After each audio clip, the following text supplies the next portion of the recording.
Jadi artinya teman-teman coba belajar Islam lebih luas, akan melihat batasannya, tapi jangan memudah-mudahkan. Karena Islam juga udah mudah. Allah tuh udah ngasih banyak keringanan. Tinggal kita tahu nggak keringanan-keringanan ini. Bukan buat kita doang, buat teman-teman kita yang lagi baru belajar Islam. Mungkin kita dengan kapasitas yang udah lama belajar Islam, udah nggak perlu yang kayak gitu. Kita ngambilnya yang insya Allah yang paling berat. Makanya Umar bin Khattab itu apa?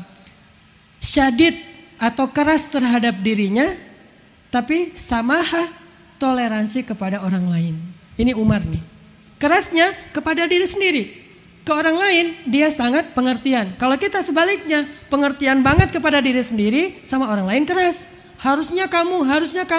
Giliran diri sendiri, tapi kan, coba dibalik. Ke diri sendiri kita harus keras, harus ngambil yang paling berat. Ke orang lain ngasih yang paling ringan. Nabi tuh nyontohin kayak gitu. Contohnya apa? Salat qabliyah zuhur. Berapa rakaat? 2 apa 4? Ada yang bilang 4, ada yang bilang 2. Kenapa kok ada 2 pendapat? Karena dua-duanya ada hadis. Nabi kalau sholat qabliyah zuhur di dalam rumah Aisyah, sholatnya 4 rakaat. Tapi kalau sholat zuhur, qabliyah zuhur di masjid, sholatnya 2 rakaat. Kenapa beda? Kata Nabi, supaya tidak memberatkan umatku. Jadi kalau sholat qabliyah zuhurnya gak ada yang ngelihat, ngambil yang paling berat. Kalau sholat qabliyah zuhur banyak yang lihat, ngambil yang paling ringan. Biar dicontohnya yang paling ringan. Kita kebalik. Di rumah gak ada qabliyah. Di masjid qabliyahnya gak selesai-selesai. Ini kita nih. Allah, aduh gak jadi. Oh ya. Ini mau takbir aja berkali-kali. Wah kurang tinggi.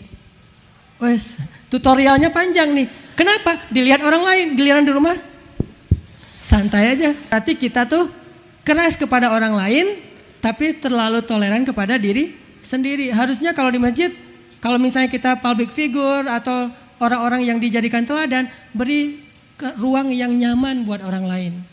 Ada yang datang ke Nabi bilang, ya Muhammad, saya sebetulnya mau masuk Islam, tapi saya belum bisa berhenti berzina, gimana ya? Boleh nggak? Kata Nabi, boleh. Apanya yang boleh? Bukan berzina pastinya kan ya? Masuk Islam. Boleh nggak kita masuk Islam tapi belum bisa meninggalkan dosa? Boleh masuk Islamnya mah. Masuk Islam. Oh boleh, saya masih berzina tapi masuk Islam? Boleh kata Nabi, masuk. Udah masuk Islam, Nabi ngobrol sama dia baik-baik. Kata Nabi, gimana perasaan kamu kalau ada orang yang menzinahi ibu kamu? Wah saya bacok tuh orang. Marah dia. Gimana perasaan kamu kalau ada orang yang menzinahi istri kamu? Wah udah saya mutilasi. Gimana perasaan kamu kalau ada yang berzina dengan adik kamu? Saya habisin. Gimana perasaan kamu kalau ada yang berzina dengan anak perempuan kamu? Udah selesai tuh orang, game over. Marah dia tuh. Kata Nabi, begitulah perasaan orang yang ibunya kamu zinahi, istrinya, adiknya, anaknya kamu zinahi. Pasti dia juga akan sakit hati. Oh gitu ya Rasul. Astagfirullahaladzim.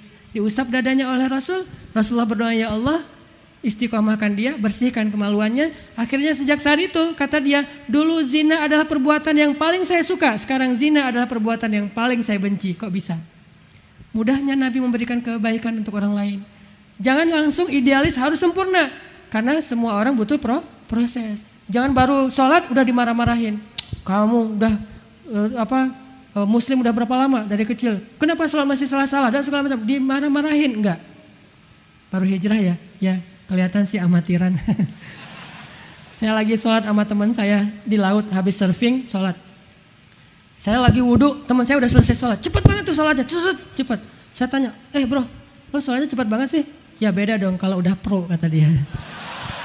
Jadi kalau udah pro sholatnya cepet. Kalau masih amatir lama gitu ya, bacanya pelan-pelan. Kalau yang udah cepet berarti udah pro tuh. Jadi teman-teman coba belajar lagi tentang Islam lebih luas. Supaya apa? Kalau kita mau ngambil bagian Islam yang paling sulit, biarkan kita yang mengambilnya. Tapi berikan kepada orang lain yang paling mudah dari Islam. Lalu dengan kemudahan itu, dia akan semakin bersemangat belajar yang lebih baik lagi sampai dia menuju kepada titik ideal. Makanya Islam itu, dakwah itu adalah membawa realitas kepada nilai-nilai ideal. Bukan memaksakan idealisme, membawa realitas kepada nilai ideal. Dari waqi'iyah sampai mithaliyah. Dari realitas masyarakat pelan-pelan dibawa sampai kepada ideal atau nilai-nilai yang indah dalam Islam.